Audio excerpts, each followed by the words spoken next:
Jika kalian tidak bisa mengambil pelajaran dari orang yang meninggal di antara kalian, maka nasihat apapun dan dari siapapun tidak akan bermanfaat, kata Nabi Muhammad SAW.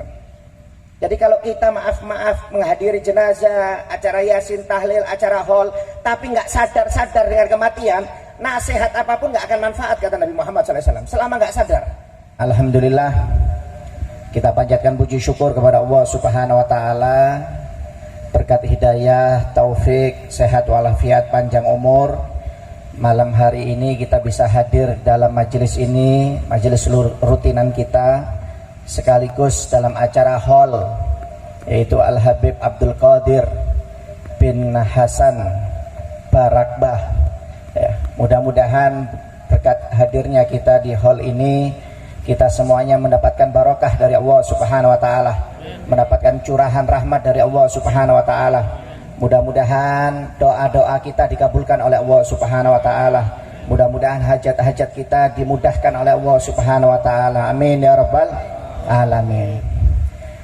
Hadirnya kita dalam acara haul ini adalah merupakan suatu nikmat yang besar dari Allah Subhanahu Wa Taala. Kita sering hadir acara haulnya para habaib, haulnya para kiai, itu manfaatnya banyak.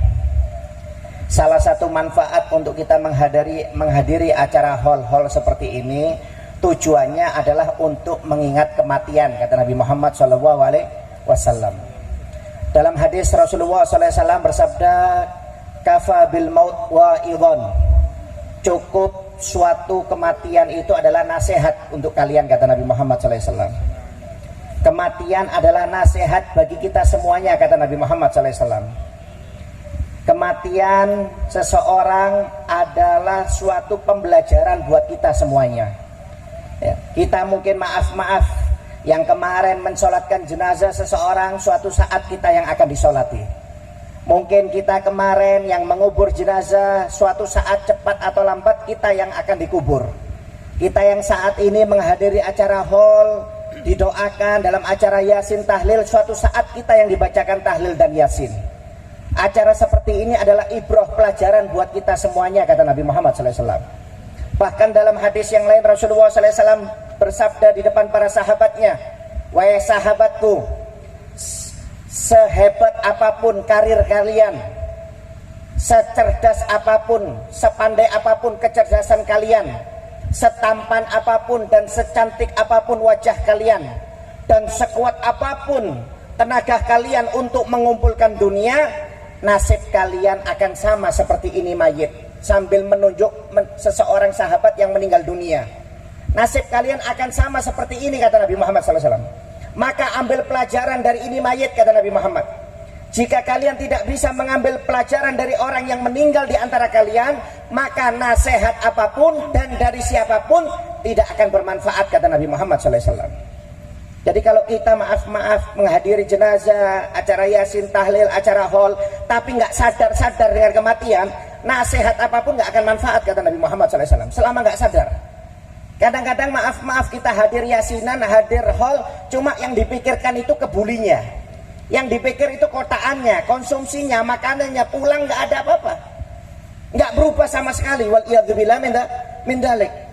Padahal hadirnya kita tujuannya di acara-acara seperti ini adalah ibrah, supaya kita ini berubah, supaya kita ini sadar bahwasanya kita ini hidup di dunia hanya sementara. Cepat atau lambat nyawa kita akan dicabut oleh Allah Subhanahu Wa Taala. Siap nggak siap, sehat nggak sehat, nggak nunggu tua nggak tunggu muda, kalau sudah waktunya akan dicabut oleh Allah Subhanahu Wa Taala.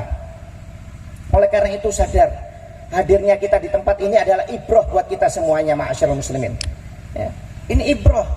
Umur kita nggak panjang, kita bukan seperti orang Bani Israel. Orang Bani Israel umurnya panjang, 500 tahun. Kita bukan seperti nabi-nabi umat-umat terdahulu.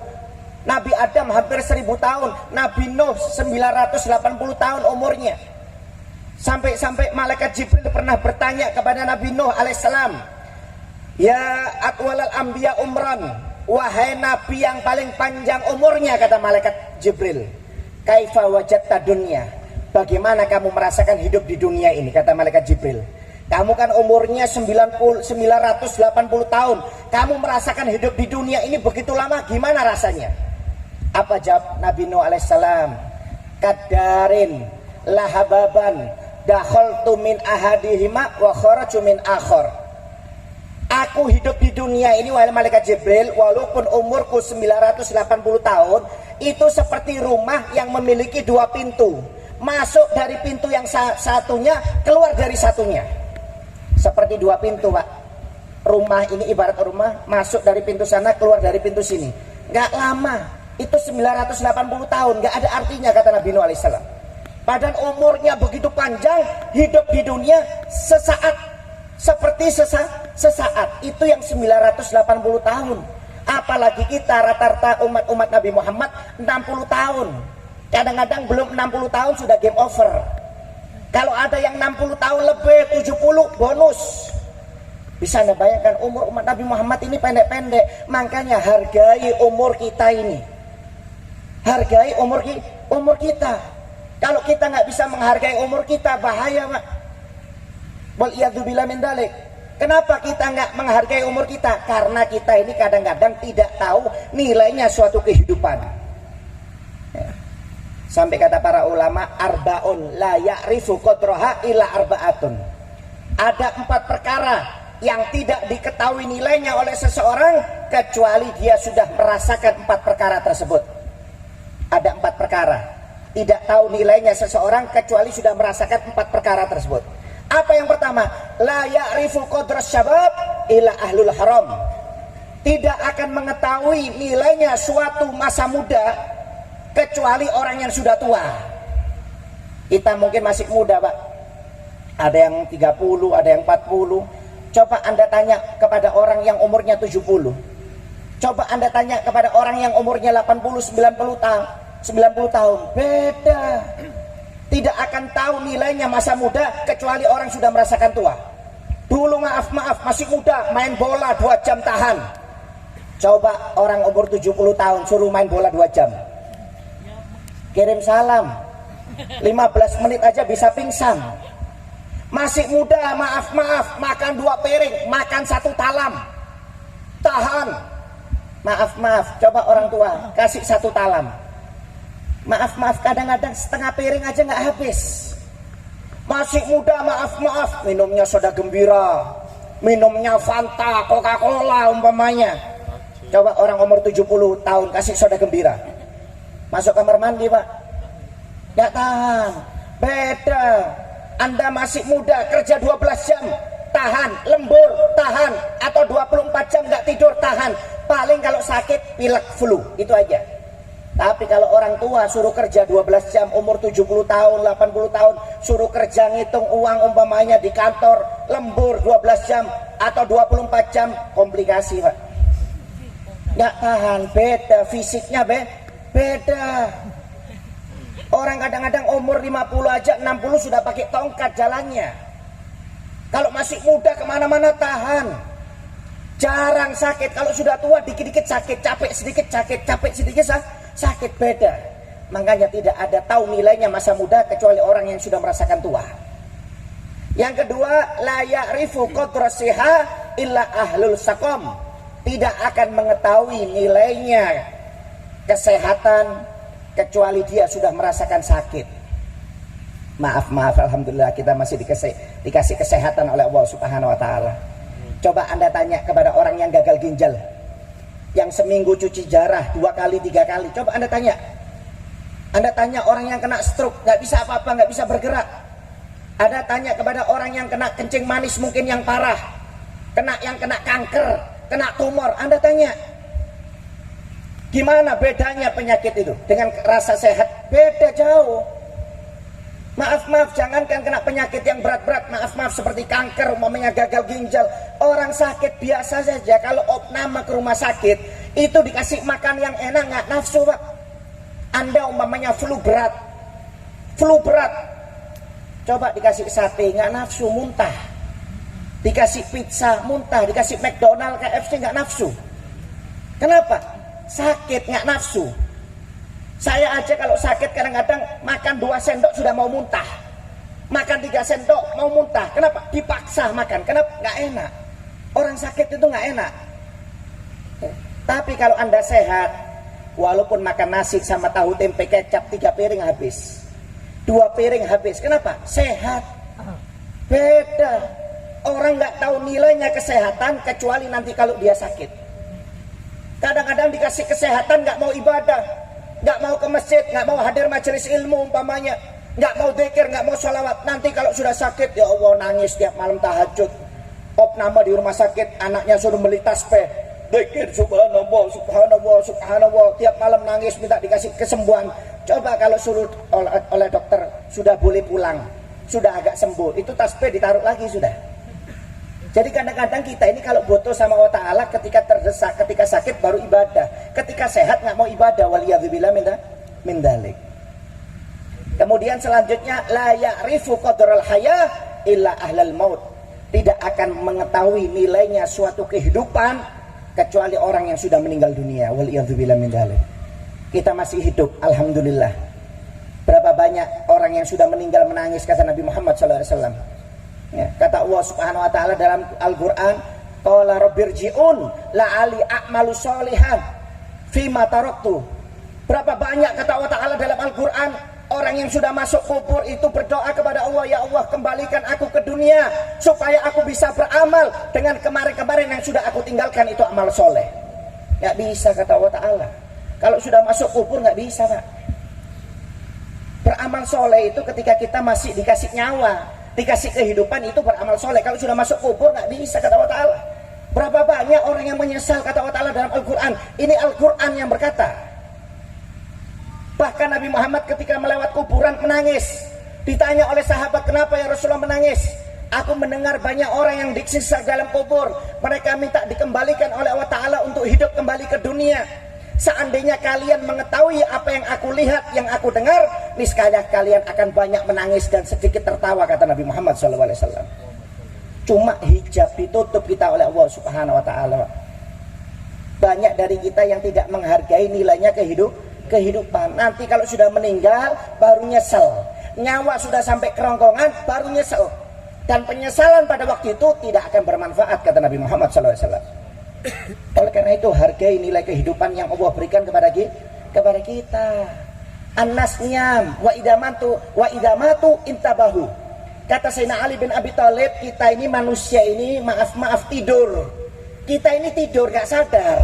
Nanti kalau mati baru hidup. Anda sholat gak tahu kelihatan pahalanya, gak kelihatan. Anda sedekah gak kelihatan. Anda hadir pengajian gak kelihatan.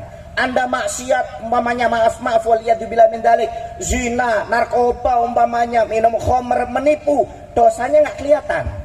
Nanti kalau nyawa sudah sampai kerongkongan, baru dilihatkan pahala sholatnya, baru dilihatkan pahala sodakonya, baru dilihatkan pahala sholawatnya, pahala menghadiri majelis ilmunya. Nanti kalau sudah nyawa sampai kerongkongan, dilihatkan dosa zinanya, dosa minum khamrnya, dosa korupsinya, baru dilihatkan. Pada waktu itu banyak orang yang sadar, hidup. Jadi kita ini mati. Kenapa? Kita beramal nggak kelihatan, dosa pun nggak kelihatan efeknya. Nanti kalau sudah nyawa sampai kerongkongan, baru sadar kita. Jangankan kita, Fir'aun. Fir'aun itu ketika nyawanya dicabut oleh Allah Ta'ala, ketika sampai kerongkongan, Fir'aun berkata, amantu bi Rabbi Musa wa Harun. Aku beriman kepada Tuhannya Musa dan Harun. Tapi ketika nyawa sampai kerongkongan, dilihatkan tempatnya di neraka oleh Allah Ta'ala, Fir'aun kaget langsung beriman kepada Tuhannya Nabi Musa dan Nabi Harun. Apa jawab Allah Ta'ala dalam Al-Quran? Al-an qad asaita qablu wa kunta minal mufsidin. Sekarang sudah mau tobat kamu hai Fir'aun. Dulu kamu merusak, bermaksiat, sekarang mau tobat. Kata Allah Ta'ala, nggak bisa. Fir'aun aja nyesel, Pak. Fir'aun ini raja dolim. Ketika nyawanya sampai kerongkongan nyesel, langsung beriman kepada Allah Ta'ala. Jangan sampai nasib kita sama seperti Fir'aun. Sudah sampai kerongkongan baru nyesel, nggak bisa. Pintu tobat ditutup oleh Allah Subhanahu wa Ta'ala. Waliyadzubillah min dzalik. Oleh karena itu, mumpung dikasih masa muda, mumpung dikasih kesehatan, mumpung dikasih nyawa oleh Allah Subhanahu wa Ta'ala, syukuri, gunakan yang baik. Hargai. Kalau kita nggak bisa menghargai nikmat yang Allah berikan kepada kita, nikmat kesehatan, masa muda, dan kehidupan, waliyadzubillah min dzalik, kita akan menjadi orang yang menyesal hidupnya dunia dan akhirat. Waliyadzubillah min dzalik. Oleh karena itu hadirnya kita di dalam acara hall seperti ini adalah ibrah, pelajaran buat kita supaya kita sadar setiap dari kita nyawanya akan dicabut oleh Allah Subhanahu wa taala. Dicabut, hidup di dunia sebentar, Pak. Oleh karena itu hati-hati. Acara-acara seperti ini bukan acara biasa. Ini supaya kita mengingat kematian untuk memperbanyak ibadah kepada Allah taala. Supaya ingat mati dan memperbanyak amal. Al-Qais mandana nafsahu wa amila lima ba'dal maut. Sahabat bertanya kepada Nabi Muhammad, ya Rasulullah, siapa orang yang cerdas? Apakah orang yang gelar S1, S2, S3, S4, profesor, doktor? Silahkan kalau Anda mau S1, S2, profesor, doktor, silahkan. Tapi menurut Islam, menurut Nabi Muhammad, orang yang cerdas adalah orang yang banyak mengingat kematian dan memperbanyak amal ibadah sebelum kematian menyebut dirinya. Itu orang yang cerdas, kata Nabi Muhammad SAW. Jadi walaupun kita nggak S1, nggak S2, nggak dapat gelar profesor, nggak dapat gelar doktor, nggak apa-apa. Yang penting kita selalu ingat mati dan memperbanyak amal ibadah. Itu orang yang cerdas, kata Nabi Muhammad SAW. Dan yang kedua, diantaranya fungsi hall seperti ini adalah untuk menumbuhkan rasa cinta kita kepada para solihin, pada para aulia Allah Subhanahu wa taala. Kita hadir hall sana. Kenapa? Supaya kita ini lebih cinta kepada orang soleh. Supaya kita ini lebih cinta kepada para aulia. Karena cinta kepada orang soleh ini merupakan resep yang mudah tapi manfaatnya luar biasa untuk kehidupan kita dunia dan akhirat. Ini yang diajarkan oleh Nabi Muhammad SAW. Nabi Muhammad ketika dalam suatu majelis, diriwayatkan oleh sahabat Anas bin Malik, di tengah-tengah majelis Nabi Muhammad, di tengah-tengah ceramahnya ada seorang Arabi memutus ceramah Nabi Muhammad sambil angkat tangan. Tanya, ya Rasulullah, mata sa'ah? Ya Rasulullah, kapan hari kiamat? Tengah-tengah majelis ini, tengah-tengah ceramah seperti ini, Nabi Muhammad diputus ceramahnya. Sebagian sahabat ada yang geram. Sahabat gak ada yang berani mutus. Ini Arabi, orang Badui, orang pedalaman, memang akhlaknya kurang. Ya, tengah-tengah ceramah Nabi Muhammad diputus. Tanya, kapan hari kiamat ya Rasulullah? Ditanya balik oleh Nabi Muhammad SAW, ma'adatallaha, apa yang kamu siapkan untuk menghadapi hari kiamat, kata Nabi Muhammad SAW. Kamu tanya hari kiamat, apa persiapanmu? Karena hari kiamat ini adalah hari yang dahsyat. Ya, anak dengan orang tua lari, suami dengan istri lari, anak dengan anak saudara lari, tetangga dengan tetangga lari. Kenapa? Takut saling nguntut. Mereka datang kepada Nabi Adam angkat tangan. Datang kepada Nabi Nuh angkat tangan. Datang kepada Nabi Ibrahim, Nabi Musa, Nabi Isa, semuanya angkat tangan. Nafsi-nafsi. Dahsyat, sampai para nabi takut. Maksudnya Nabi Muhammad, apa yang kamu persiapkan untuk menghadapi hari kiamat? Bahasanya itu kok berani-beraninya tanya hari kiamat. Apa persiapanmu, kata Nabi Muhammad? Ma'adatul laha min katsiri sholatin wala siyamin wala shadaqatin walakinni uhibbu waha wa rasulah. Aku tidak memperbanyak sholat sunnah ya Rasulullah, kecuali yang wajib-wajib. Aku tidak memperbanyak puasa sunnah, sedekah sunnah. Aku kerjakan yang wajib-wajib saja Rasulullah. Tapi yang aku andalkan nanti menghadapi hari kiamat adalah kecintaanku kepada Allah dan Rasulnya, yaitu Nabi Muhammad SAW. Langsung dijawab oleh Nabi Muhammad, almar'u ma'aman ahab. Berarti kamu nanti dikumpulkan bersama orang yang kamu cintai. Kalau kamu cinta dengan aku, maka di surga kumpul dengan aku, kata Nabi Muhammad SAW. Akhirnya kata sahabat Anas bin Malik, demi Allah, aku dan para sahabat, kami dan para sahabat tidak pernah merasa gembira kecuali dua, yaitu ketika kami masuk Islam dan ketika kami mendengar hadis ini dari Nabi Muhammad SAW. Karena kami para sahabat tidak pernah mengandalkan amal ibadah kami, tapi kami mengandalkan kecintaan kami kepada Allah dan Nabi Muhammad SAW. Allahumma shalli ala Muhammad. Bayangkan Pak, sahabat ini ibadahnya jangan ditanya, keluarga Nabi jangan ditanya ibadahnya. Kita jauh, nggak ada apa-apanya ibadahnya dengan para sahabat. Dari sodakohnya jauh. Ya.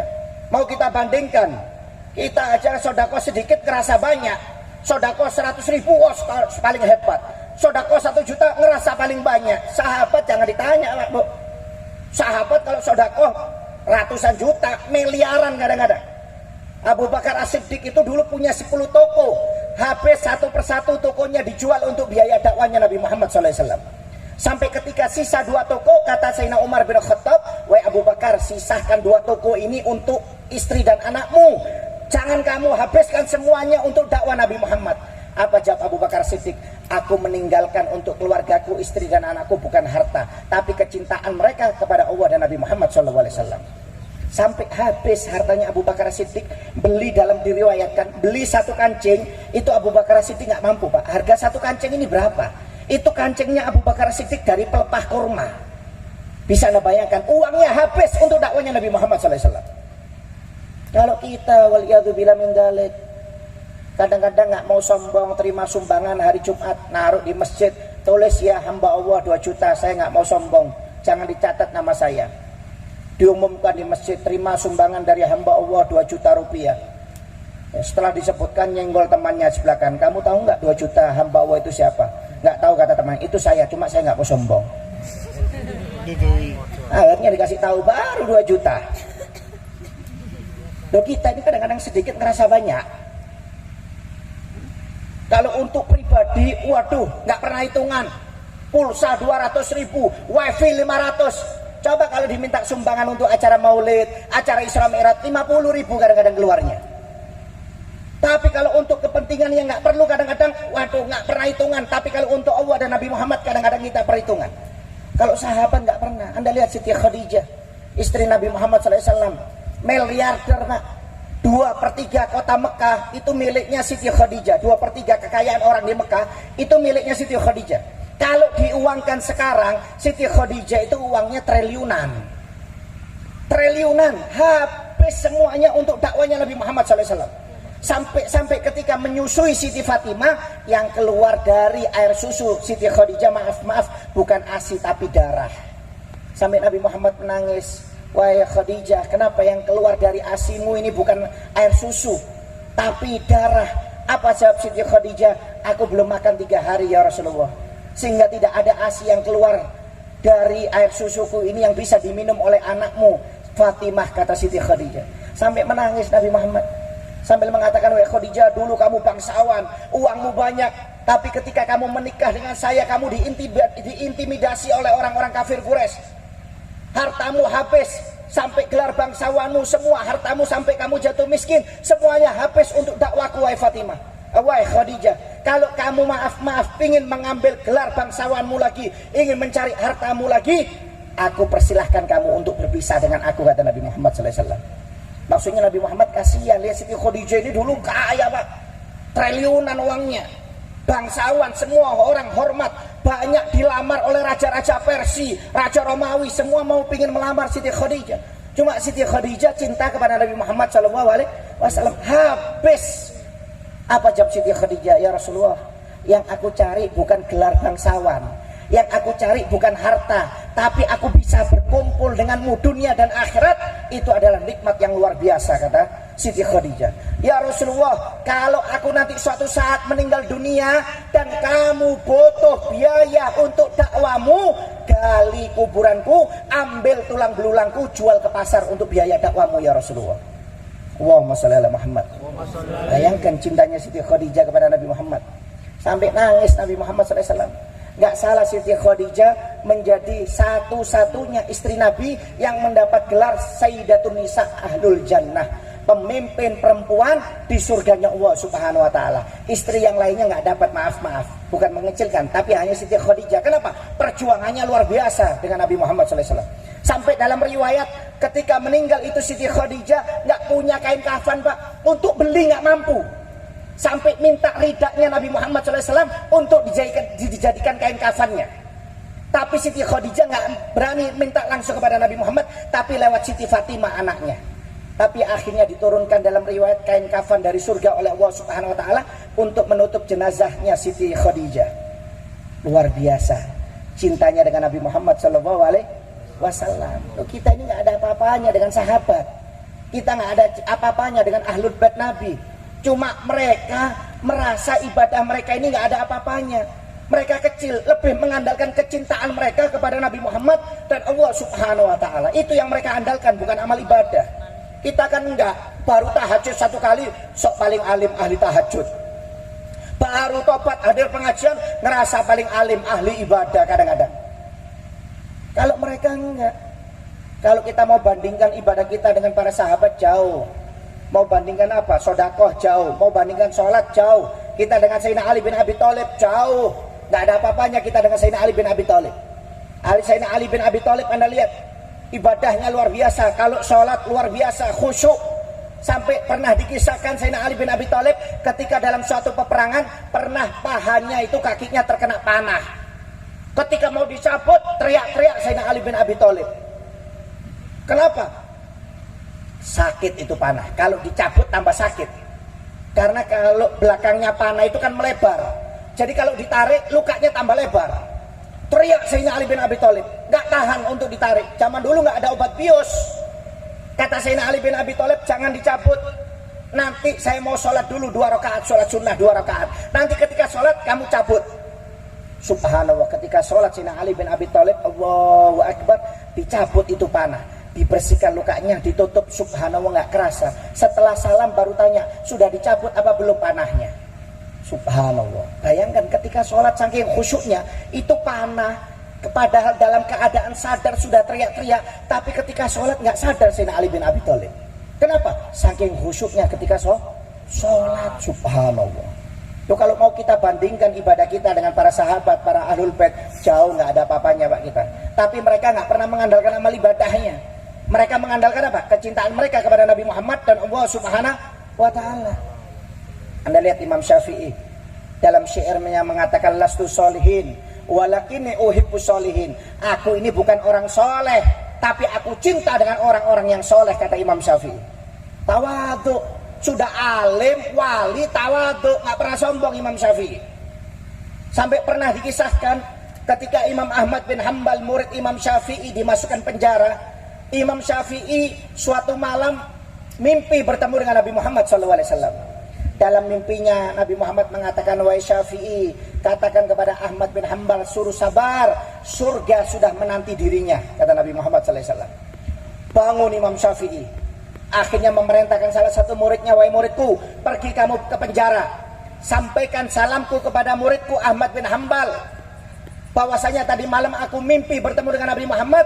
Kata Nabi Muhammad, kirim salam kepada Ahmad bin Hanbal, suruh sabar, surga sudah menanti dirinya. Maksudnya apa? Nggak lama lagi Imam Ahmad bin Hanbal akan meninggal dunia dan akan dimasukkan surga oleh Allah Ta'ala. Datang itu muridnya Imam Syafi'i menyampaikan wasiatnya Imam Syafi'i. Setelah disampaikan, Imam Ahmad bin Hanbal gembira. Saking gembiranya Imam Ahmad bin Hanbal mendapat gembira mimpi lewat Nabi Muhammad SAW dari Imam Syafi'i. Dibuka itu jubahnya Imam Ahmad bin Hanbal, dikasihkan kepada muridnya Imam Syafi'i, ini hadiah untuk dirimu karena engkau telah memberi kabar gembira untuk aku. Akhirnya dipakai itu jubah oleh muridnya Imam Syafi'i. Pulang ke rumah Imam Syafi'i, wahai Imam Syafi'i, sudah aku sampaikan itu amanatmu kepada muridmu Ahmad bin Hanbal. Akhirnya Imam Syafi'i bertanya, ini jubah siapa? Oh, ini jubah Imam Ahmad bin Hanbal, diberikan kepada aku sebagai hadiah karena aku telah memberi kabar gembira darimu kepada Imam Ahmad bin Hanbal. Akhirnya kata Imam Syafi'i apa? Coba aku pinjam sebentar itu jubah muridku Ahmad bin Hanbal. Boleh nggak, kata Imam Syafi'i? Oh boleh wahai guru. Dibuka itu jubah, diberikan kepada Imam Syafi'i. Imam Syafi'i ngambil ember, diisi air, kemudian itu jubahnya Imam Ahmad bin Hanbal dicelupkan dalam air berkali-kali. Kemudian sambil diperas, dikembalikan lagi kepada muridnya, ini bawa pulang untukmu. Muridnya tanya, wahai Imam Syafi'i, buat apa engkau mencelupkan jubahnya Imam Ahmad bin Hanbal ke dalam ember, ke dalam air sambil diperas? Apa jawab Imam Syafi'i? Aku ingin mendapatkan keberkahan dari muridku Imam Ahmad bin Hanbal. Dengan meminum air ini, mudah-mudahan aku diberi kesehatan oleh Allah Subhanahu wa Ta'ala dan semakin semangat beribadah kepada Allah Subhanahu wa Ta'ala. Bayangkan Pak, Imam Syafi'i punya murid, mestinya murid ngambil barokahnya guru. Ini enggak, gurunya yang ngambil barokahnya murid. Kenapa? Karena Imam Syafi'i tahu Imam Ahmad ini orang soleh, walaupun dia sama-sama solehnya, sama-sama walinya, tetap masih ngambil berkah dari muridnya. Allahumma sholli ala Muhammad. Bayangkan Imam Syafi'i sampai ngambil berkah.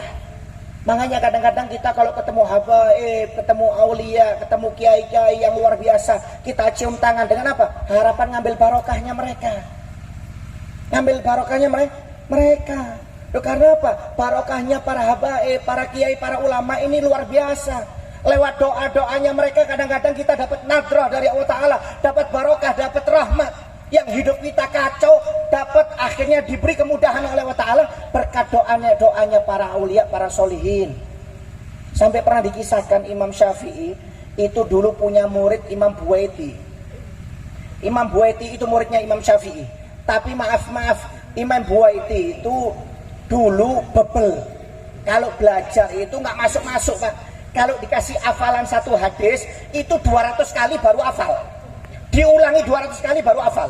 Sampai tetangganya Imam Buwaiti ini sudah hafal hadis, Imam Buwaiti belum hafal. Kenapa? Karena Imam Buwaiti ini kalau ngulangi sambil keras. Jadi sudah diulangi 70 kali, 50 kali, tetangga-tetangganya sudah hafal. Imam Buwaitinya nggak hafal-hafal, kecuali sampai diulangi 200 kali. Kenapa? Memang kurang, otaknya kurang. Tapi Imam Syafi'i cintanya kepada Imam Buwaiti ini luar biasa. Bebel, ya, bongol, bodoh bahasanya. Belajar itu gak masuk-masuk Imam Buwaiti. Tapi subhanallah, Imam Syafi'i cintanya kepada Imam Buwaiti luar biasa. Kenapa? Imam Buwaiti ini khidmat kepada Imam Syafi'i. Sampai suatu saat ketika Imam Syafi'i ini jahal dalam riwayat, berdoa kepada Allah Ta'ala supaya Imam Buwaiti ini dikasih kecerdasan, kealiman oleh Allah Subhanahu Wa Ta'ala. Subhanallah, setelah didoakan oleh Imam Syafi'i langsung jadi alim. Langsung jadi alim. Sampai kalau Imam Syafi'i itu nggak bisa ngisi pengajian, yang gantikan itu Imam Buwaiti. Padahal dulunya bodoh. Maaf. Idza ikhtalafa ashabu Syafi'i fa gaulul Buwaiti. Kalau ashab Syafi'i, ikhtilaf ulama-ulama Syafi'i, itu yang paling kuat pendapatnya Imam Buwaiti yang dipakai. Subhanallah. Dulu bodoh, tapi karena barokah gurunya jadi alim. Kalau ulama Syafi'i ikhtilaf, yang paling kuat pendapatnya Imam Buwaiti. Imam Syafi'i kalau nggak bisa ngisi, Imam Buwaiti yang ngisi. Subhanallah. Kenapa? Barokah gurunya, barokah orang soleh. Makanya kita hadir kita di dalam acara seperti ini untuk menumbuhkan rasa cinta kita kepada solihin, supaya kita dapat barokahnya mereka, supaya kita mendapat rahmat dari Allah Ta'ala berkat mereka, bisa berkumpul nanti di hari kiamat bersama rombongan mereka dan bersama rombongan pemimpin para orang soleh, yaitu Nabi Muhammad SAW. Wah, banyak sebenarnya barokah manfaat dari hal ini, banyak. Tapi mudah-mudahan yang sedikit ini bisa kita amalkan. Khususnya pribadi Al-Fagir sendiri bisa amalkan dan bisa diamalkan oleh hadirin dan hadirat. Amin ya rabbal alamin. Mudah-mudahan berkat hadirnya kita dalam acara majelis yang barokah ini, mudah-mudahan hajat-hajat kita semuanya dikabulkan oleh Allah Subhanahu wa taala. Mudah-mudahan doa-doa kita dikabulkan oleh Allah Subhanahu wa taala, niat-niat kita dimudahkan oleh Allah Subhanahu wa taala. Mudah-mudahan yang sakit di antara kita dikasih kesembuhan oleh Allah Subhanahu wa taala, yang punya problem mudah-mudahan diangkat problemnya oleh Allah Subhanahu wa taala. Amin ya rabbal alamin. Ini yang mungkin sedikit yang bisa Al-Fagir sampaikan. Jika ada kesalahan atau kekurangan, sekali lagi saya mohon maaf. Apa-apa yang benar itu dari Allah Subhanahu wa taala, yang salah itu dari pribadi saya sendiri. Wabillahi taufiq wal hidayah wa ridha wal inayah. Wassalamualaikum warahmatullahi wabarakatuh. Alhamdulillahirabbil alamin. Jazakumullah ahsanal jazaa. Sangat atas